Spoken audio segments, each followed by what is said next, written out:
전기차는 한 번 불이 나면 폭발하듯 화염이 치솟으며 온도가 1000도까지 올라갑니다. 한마디로 용광로가 되는 건데 이런 전기차 화재, 전기차 모는 사람이 늘면서 덩달아 부쩍 늘고 있습니다. 하지만 그런데도 불이 나면 끌 수 있는 이 소방시설에 대한 지침은 여전히 전혀 없습니다. 먼저 이승환 기자입니다. 희뿌연 연기가 지하 주차장을 채웁니다.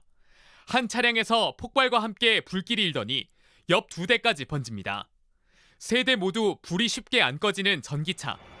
밖으로 끄집어내 수조에 넣고서야 불을 끌 수 있었습니다. 올해 7월까지 전기차 화재는 49건. 지난해 전체 발생 건수를 넘어섰습니다. 불이 가장 많이 난 곳은 주차장이었는데 그중에서도 위험이 큰 지하 주차장을 둘러봤습니다. 전기차 16대를 동시에 충전할 수 있는 공간입니다. 보시면 차들이 다닥다닥 붙어 있을 수밖에 없는 구조입니다.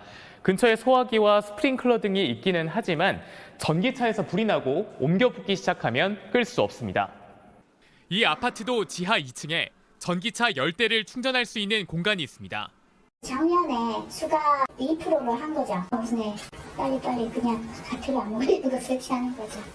지난해 1월부터 50대 이상 될 수 있는 건물엔 주차 면수의 최소 2% 이상 전기차 충전소를 갖추도록 법이 바뀌었습니다.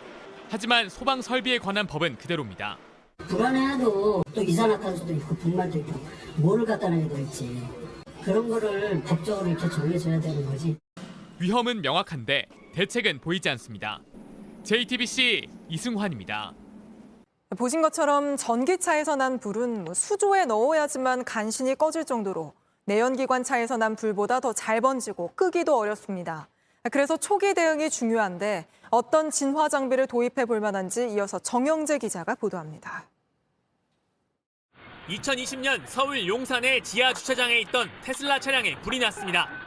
물 44,700리터, 중형 소방차 15대 분량을 쏟아부어 겨우 껐습니다. 전기차에서 시작된 불이 잘 번지고 끄기는 어려운 건 배터리 때문입니다. 불이 붙기 전 먼저 배터리에서 가연성 가스가 나옵니다.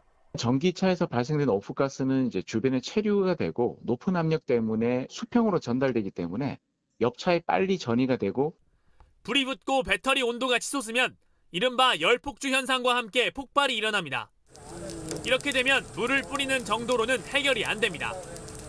이런 특성에 맞춘 새로운 장비들이 개발되고 있습니다. 국립소방연구원이 개발한 밑에서 뿌리는 스프링클러입니다. 차 아래쪽 배터리 근처에 바로 물을 쏠 수 있습니다. 6분 동안 물을 뿌리자 불길이 사그라듭니다. 불이 붙기 전 더 빨리 대응하는 기술도 있습니다. 센서가 가스를 감지하자 사방에서 벽이 올라옵니다.